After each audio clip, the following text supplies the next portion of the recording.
Hi అండి. Long వీడియోలో ఈ బ్లౌజ్ కటింగ్ అయితే పెట్టాను. ఎవరికైనా ఇంట్రెస్ట్ ఉన్న వాళ్ళు వెంటనే చూడండి. వీడియో నచ్చితే లైక్ చేయండి. సో ఫస్ట్ వచ్చేసి ఇది మొత్తం కూడా ఇలాగ బార్డర్ ఏం లేదనమాట. మొత్తం ఇన్విజిబుల్ పైపింగ్ వేశాను. నెక్స్ట్ వీడియోలో స్టిచ్చింగ్ పెడతాను. ప్రజెంట్ అయితే నేను కటింగ్ ఒకటే పెట్టాను. ఫస్ట్ హ్యాండ్ కట్ చేసిన తర్వాత మళ్ళీ ఫోల్డింగ్ వైపుకి బ్యాక్ పార్ట్ పెట్టేసేయండి. ఎందుకంటే ఫ్రంట్ హుక్స్ కాబట్టి.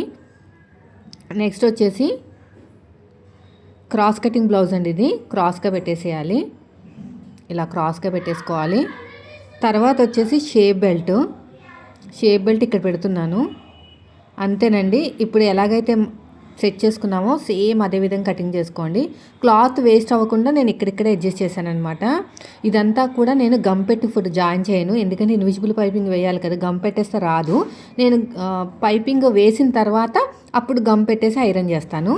ఇది ఇలా నీట్గా కట్ చేసుకోవాలి. వీడియో నచ్చితే మాత్రం లైక్ చేయండి.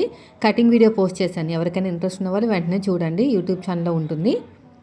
ఇలా నీట్గా కటింగ్ చేసేసుకుంటే సరిపోతుంది. Thank you for watching.